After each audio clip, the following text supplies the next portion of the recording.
আসো বন্ধন পাখি, আসো। রাখি কোথায়? রাখি রাখি কোথায়? আমার মামুনি, রাখি মামুনি কোথায়? আসো রাখি মামুনি, আসো। বন্ধন, এই বন্ধন, এদিকে আসো। রাখি এদিকে আসো। মামুনি, আমার রাখি পাখি, রাখি পাখি রাখি পাখি, আসো। আমার মাম্মা কই? দিয়ে আমার মাম্মা কই? মাম্মা আও আও, আসো আসো। কি হয়েছে? আছে কয়দিন ধরে, 2-3 দিন ধরে খালি কান্না করে সে। রাখি মামুনি, মামুনি কই? আসো। এই যে সবাই রুই মাছ দেখে ফেলতেছে, আসো। রাখি মামুনি, আসো। আমার ছোট্ট মামুনিটা কই? আমার ছোট্ট মাটা কই? আমার ছোট্ট মা, কায় নৌকা যাও, কায় নৌকা। আমার ছোট মামুনি কই? ছোট্ট ছোট্ট মামুনি কই? আমার ছোট্ট মামুনি, ও মামুনি, মামুনি রে, মামুনি রে, মামুনি, ও মামুনি, মামুনি, ও মামুনি, মামুনি, ও মামুনি না, আচ্ছা টেকা।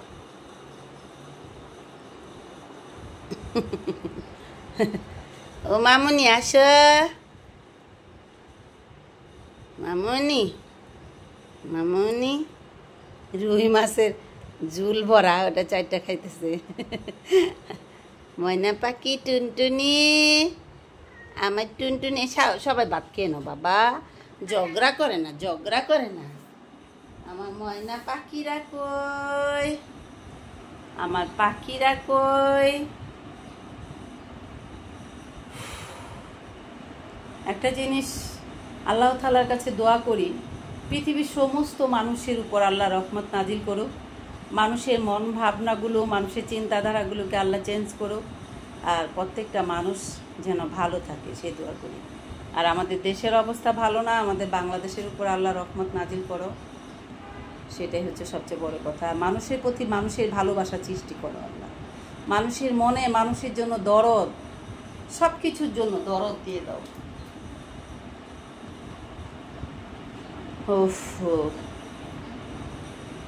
চারপাশের পরিস্থিতি, চারপাশের মানে যে অবস্থা, যে সেগুলা চারপাশের যে অবস্থা, সেগুলো দেখার পরে মানে মন অনেক খারাপ লাগে। কারণ দেশের পরিস্থিতি একসময় এরকম সভ্য, নম্র, শীতল ছিল, এখন আর কি সেই পরিস্থিতিটা নাই। তো চাই আল্লাহ আগের মতো করে আমাদের দেশের উপর রহমত নাজিল করুক, দেশের উপর শান্তি বর্ষণ করুক, মানুষের উপর অনেক দরদ, মানুষের জন্য, সব কিছুর জন্য মানুষ যেন মানুষের প্রতি ভালোবাসা করে, এটাই চাই। আর কি বলবো, বলার তো কোনো শেষ নাই। সেটা হচ্ছে, আপনি যখন পরিস্থিতি যখন আপনার খারাপ থাকবে, বন্ধু বান্ধবের কথা ভাবছেন, দেশের পরিস্থিতির কথা ভাবছেন, নিজের পরিস্থিতিটাও অনেক ইম্পর্টেন্ট একটা ব্যাপার। মানুষ অনেক দুঃখে কষ্টে রয়েছে এই পৃথিবীতে মানুষ, কিন্তু এই যে মানুষ একটা কথাই বলে যে আমি গরিব হয়ে জন্ম নিয়েছি, সেটা কি আমার অপরাধ? যারা অর্থবিত্ত রয়েছে তারা অর্থের দিক থেকে সুখী, হয়তো অন্য অন্য কারণে দুঃখী রয়েছে, কিন্তু যেসব মানুষের অর্থ কম, তারা হচ্ছে শুধুমাত্র একটি জিনিসই তাদের মনে হয়, সেটা হচ্ছে তাদের অর্থ নাই দেখে তারা অনেক কষ্টে রয়েছে। আর আসলেই কষ্টে থাকে।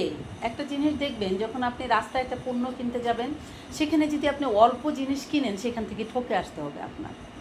1 কেজি জিনিস, ধরেন আপনি 1 কেজি সবজির দাম 50 টাকা, হ্যাঁ, সেক্ষেত্রে যদি আপনি হাফ কেজি সবজি নিতে চান, আমি ছোট করে দেখালাম, সেক্ষেত্রে আপনি যখন দোকানদারের কাছ থেকে বলবেন ভাই আপনি আমাকে হাফ কেজি দেন, যে হাফ কেজি নিলে 30 টাকা লাগবে। তাহলে দেখেন, যে মানুষটা অর্থের জন্য 1 কেজি সবজি নিতে পারছে না, সে আধা কেজি সবজি নিচ্ছে, সেক্ষেত্রে তার খাদ্যের উপর আরও 5 টাকা চাপিয়ে দেওয়া হচ্ছে। কারণ তার অর্থ নেই, যার জন্য সে 1 কেজি সবজি নিতে পারছে না। আবার আপনি 1 কেজি সবজি নিতে যান, সেক্ষেত্রে যদি সবজিওয়ালাকে বলে ভাই 45 টাকা রাখেন 1 কেজি, আচ্ছা ঠিক আছে নেন। দেখেন আপনি যেখানে 1 কেজি সবজি একজন মানুষ 50 টাকার জায়গায় 1 কেজি সবজি নিলে বলে 45 টাকা নিতে পারছে, সেখানে একজন মানুষ 50 টাকার সবজিটা 25 টাকাতে হাফ কেজি নিতে পারছে না। হাফ কেজি নিলে 30 টাকা দিতে হবে। এই ধরনের কন্ডিশনগুলো গরিবদের জীবনে, যাদের অর্থ নাই তাদের জীবনে আসে। তো মানুষ বলে আর কি যে আমি গরিব হয়ে জন্ম নিয়েছি, সেটা কি আমার অপরাধ? গরিব হয়ে জন্ম নেওয়াটা অপরাধ নয়, তবে সমাজে টাকা ছাড়া সম্মান নিয়ে চলাটা অনেক কঠিন হয়ে পড়েছে। অর্থ না থাকলে মানুষ সম্মানিত হতে পারে না, সম্মান নিয়ে চলতে পারে না, মানুষ মানুষকে মূল্যায়ন করে না, পণ্য কিনতে গেলেও মানুষ ঠকে যায়। কারণ অর্থ মানুষের মূলধন। অর্থ নেই, আপনার মান নেই, সম্মান নেই, এই সমাজে আপনার কদর নেই, আপনার ভালোভাবে চলতে আপনি পারবেন না। মানুষকে অর্থের সাথে তুলনা করে। একটা জিনিস আমি আজ বলতে চাই আপনাদেরকে, দেখুন না, আমরা যারা গ্রামের মরল রয়েছে, যারা বিচারক রয়েছে, যারা মনে করেন একটু অর্থের মালিক রয়েছে, তাদের বাড়িতে যদি ওই বাসা চেঞ্জ করার মানুষগুলো, ভ্যান গাড়ি চালানোর মানুষগুলো, রিক্সাওয়ালাগুলো যদি যায়, সেক্ষেত্রে আপনাদের পাশে বসাতে আপনারা অনেক চিন্তা করেন যে সোফাতে আমি বসে আছি ও তো রিক্সাওয়ালা, বা ও আমার বাসায় কাজ করে, বা লেবার বা কিছু একটা, ওকে আমার পাশে সোফায় বসতে দিব? আমরা কিন্তু এই জিনিসটা অনেকেই চিন্তা করি কি না, চলছে আমাদের এই পৃথিবীতে, এইসব জিনিসগুলোই এখন চলছে। সেই ক্ষেত্রে আপনি একটা জিনিস চিন্তা করে দেখুন, যখন আপনি মৃত্যুবরণ করবেন, আমি মৃত্যুবরণ করব, আমি কতটুকু পয়সাওয়ালা আর ওই রিক্সাওয়ালাটা কতটুকু অর্থের মালিক নয়, গরিব, সেটার পরিচয় সেদিন আর থাকবে না। একই গুরুস্থানে যেখানে সেই রিক্সাওয়ালাটা মৃত্যুবরণ করেছে, তাকে মাটি দেওয়া হয়েছে, সেই গরিব লোকটাকে। আবার আপনি অনেক অর্থের মালিক, আপনাকেও সেখানে মাটি দেওয়া হয়েছে। সেখানে কিন্তু বিচার করা হয়নি কে কোটিপতি আর কে দরিদ্র, সেই ভিখারি লোকটা। দিন শেষে আপনার আর তার জায়গা ঠিক একই জায়গা। সেখানে গিয়ে বিচার করতে পারবেন যে আপনার প্রচুর অর্থ ছিল, সেই জন্য আপনাকে রাজমহলে রেখে দেওয়া যেত?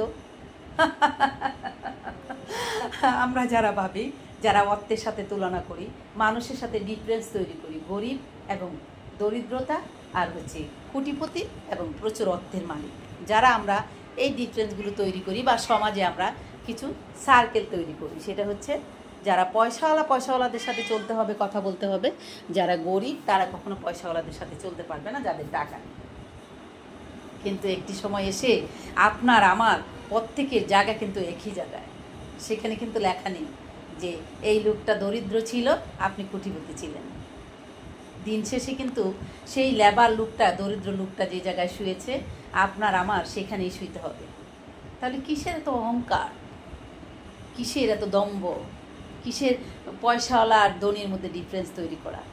শুধুমাত্র একটা জিনিস তৈরি করলেই এই পৃথিবীতে শান্তি বয়ে আনবে, মানুষের মনেও শান্তি বইবে। সেটা হচ্ছে, সবশেষে একটি কথা হচ্ছে, আমরা সবাই মানুষ, সে ভিখারি হোক আর কোটিপতি হোক, আমরা সবাই মানুষ।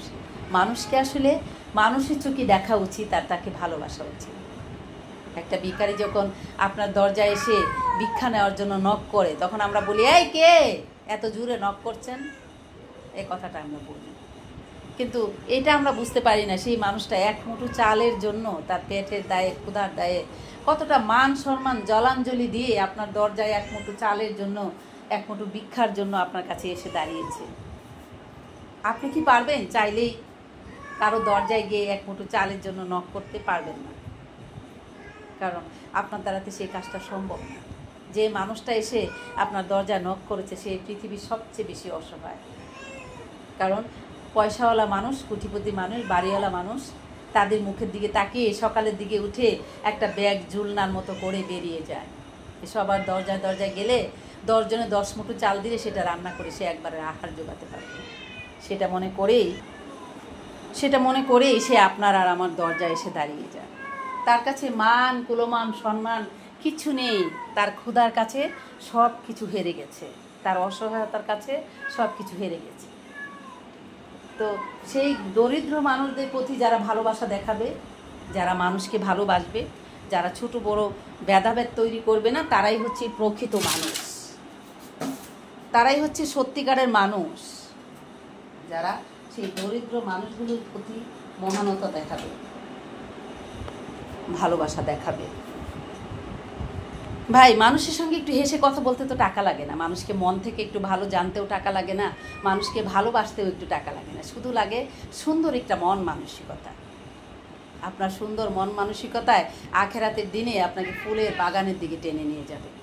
আর আপনার বিস্তৃত কুৎসিত আপনার খারাপ মনটা আপনাকে আখেরাতের দিকে আগুনের দিকে টেনে নিয়ে যাবে। তাহলে আমরাই ডিসাইড করি কি করলে আমরা আখেরাতের দিকে ফুলের বাগানের দিকে যেতে পারবো, আর কি করলে আমরা আগুনে পুড়ে মরব। সেই জিনিসগুলো যেসব মানুষ নলেজের দিকে রাখে, যে আজ আমি রাতে ঘুমিয়েছি কালকে সকালে উঠতে পারবো কি না পারবো না সেটা আমি নিশ্চিত নয়, এই চিন্তাগুলো যাদের মাথায় থাকে তারা কখনোই কোনো মানুষের সঙ্গে খারাপ আচরণ করে না, কোনো মানুষকে কষ্ট দিয়ে কথা বলে না, কোনো অসহায় মানুষের উপর অত্যাচার জুলুম করে না। দেখেন না, পৃথিবীতে একটি আহারও যদি আপনার থাকে আপনি মৃত্যুবরণ করবেন না। আবার আর আপনার যদি পৃথিবীতে আহার না থাকে, একটা আহারও আপনার না থাকে, একটা দানাও না থাকে, একটি মুহূর্ত আপনি পৃথিবীতে থাকতে পারবেন না। আখেরাতের গড় কিন্তু আমরা প্রত্যেকটা মানুষ দেখি, কিন্তু তারপরও সচেতন হই না, বিশ্বাস করি না। এই যে আমি বলছি, আমি কি আলাদা, আমি কি সব কিছু মেনে চলতে পারি না, আমিও অপরাধী। আল্লাহ তাআলার কাছে স্বীকার করি যে আল্লাহ তুমি যা করতে আদেশ করো তা করতে পারি না, আমিও অপরাধী, আল্লাহ আমাকে ক্ষমা করে দিও। আল্লাহর কাছে আমি প্রতিটা নিহত ক্ষমা চাই। আল্লাহ তোমার কাছে ক্ষমা চাই, আমি তোমার পাপী বন্দা, আমাকে তুমি মাফ করে দিও, ক্ষমা করে দিও, মৃত্যুর পর আমার হিসাব নিও না আল্লাহ। দেখেন না, মানুষের প্রচুর খাবার বাসায় রয়েছে, আপনি না চাইলে, আল্লাহ যদি না চায়, আপনি কিন্তু একটা খাবারও আহার করতে পারবেন না। ধরুন না আপনার সামনে অনেক খাবার পরিবেশন করা হয়েছে, কিন্তু সেই খাবারগুলো আপনি খেতে পারছেন না, আপনি অসুস্থ। আবার ধরুন আপনি ভালোই আছেন, আপনি খাবার মেখে মুখে তুলে নিয়েছেন, কিন্তু গিলতে পারছেন না। কেন? আল্লাহ তাআলার ইচ্ছে নেই যে আপনি সেই খাবারটা গিলেন। মুখে নাড়াচাড়া করলেও আপনি সেই খাবারটা পেট পর্যন্ত নিতে পারবেন না গিলে, তার আগেই আপনার সঙ্গে একটা দুর্ঘটনা ঘটে যাবে। এই জিনিসগুলো যারা আমরা ভাবি, তারা এই পৃথিবীতে কোনো কিছু নিয়েই কখনো অহংকার করতে পারবে না। আর কোনো মানুষের খারাপ চাইতে পারবো না তো কোনো কিছুতেই। তো বন্ধুরা, সবশেষে একটি কথাই বলবো, আমরা সবাই মানুষ, মানুষের কর্তব্য পালন করি, মানুষ হিসাবে নিজেকে গড়ে তোলার চেষ্টা করি, কারো যেন এক ফোঁটা চোখের পানির কারণ না হই। তো বন্ধুরা, আপনারা সবাই ভালো থাকবেন। আর হ্যাঁ, অবশ্যই আপনার বৃদ্ধ বাবা, বৃদ্ধ মা, তাদের প্রতি খেয়াল রাখবেন। বিশেষ করে আপনার গর্ভধারণী মা, যিনি আপনাকে এই পৃথিবীর আলো দেখিয়েছে, তাকে কিছুতেই কষ্ট দিবেন না, তাকে আগলে রাখার চেষ্টা করবেন। আর নিজেদের যাদের সন্তান রয়েছে তাদেরকে নিজের আদর্শে মানুষ করার চেষ্টা করবেন। কেননা দিন শেষে যখন আপনি বৃদ্ধ হয়ে যাবেন, আপনার সন্তানের কাছ থেকে যেন কোনো কষ্ট না পেতে হয়। কোনো বাবা মা সন্তানের কাছ থেকে কষ্ট সহ্য করতে পারে না, বিশেষ করে মা। কারণ মায়ের নাম জুড়ে রয়েছে মায়ার একটা শব্দ, সেটা হচ্ছে মা। মা ডাকটা একদম মায়ার সঙ্গে জড়িয়ে আছে। পৃথিবীতে যদি কেউ আপনাকে বিনা স্বার্থে ভালোবাসে, সেটা হচ্ছে একমাত্র আপনার গর্ভধারণী মা। সেই মা কোনো কিছুর বিনিময়ে কোনো সন্তানকে ভালোবাসে না, সে শুধু তার সন্তান, তাই তাকে ভালোবাসে। প্রত্যেকটা সন্তানের উচিত তার মাকে বয়স্ক আশ্রমে না দেওয়া, তার মাকে কষ্ট না দেওয়া, বউয়ের কথায় মাকে কষ্ট দেওয়া, সেগুলো যেন কোনো সন্তান না করে। মা যদি মন থেকে কষ্ট পায়, কোনো সন্তানকে আসলে অভিশাপ দেয় না, কিন্তু তার বুক থেকে ফেটে যখন চোখ দিয়ে কষ্টের জল ঝরঝর করে পড়তে থাকে, সেগুলো অভিশাপ হয়ে সন্তানের জন্য আকাশে উড়ে চলে যায়। তাই প্রত্যেকটা বন্ধুকে একটি কথাই বলবো, আপনারা কখনো আপনাদের গর্ভধারণী মাকে কষ্ট দিবেন না। আর আজ আমি এই ভিডিওর মাধ্যমে একটি কথাই বলতে চাই, ভালো মানসিক এবং ভালো মানুষ সাথে পৃথিবীর কোনো কিছুই তুলনা হয় না। তো বন্ধুরা, যারা আপনারা আমাকে দেখছেন বা দেখেন, আমাকে ভালোবাসেন, সবাইকে একটি কথাই বলতে চাই, বন্ধুরা, আমরা সবাই মানুষ, মানুষের কর্তব্য পালন করি। আর যারা আমাকে ভালোবাসেন সবাইকে একটি কথা বলতে চাই, দূর দূর থেকে, যে রাষ্ট্রে থেকে আমাকে দেখেন, সব বড়দের জন্য রইল আমার অন্তরস্থল থেকে সালাম, আর ছোটদের জন্য রইল এক বুক ভালোবাসা। প্রিয় বন্ধুরা, আপনারা সবাই ভালো থাকবেন। যারা আমার ইউটিউব থেকে ভিডিওটা দেখবেন আমার চ্যানেলটাকে সাবস্ক্রাইব করে দিবেন, যারা ফেসবুক পেজ থেকে দেখবেন আমার চ্যানেলটাকে ফলো করে দিবেন, আর যারা টিকটক থেকে দেখবেন আমার চ্যানেলটাকে ফলো করে দিবেন। সবাই আমাকে অনেক অনেক বেশি ভালোবাসা দিবেন। আমি আপনাদের সবার অনেক অনেক ভালোবাসা চাই। বন্ধুরা, আপনাদের সঙ্গে দেখা হবে আমার অন্য কোনো সময় অন্য কোনো ভিডিওতে। সে পর্যন্ত আল্লাহ হাফেজ, টাটা।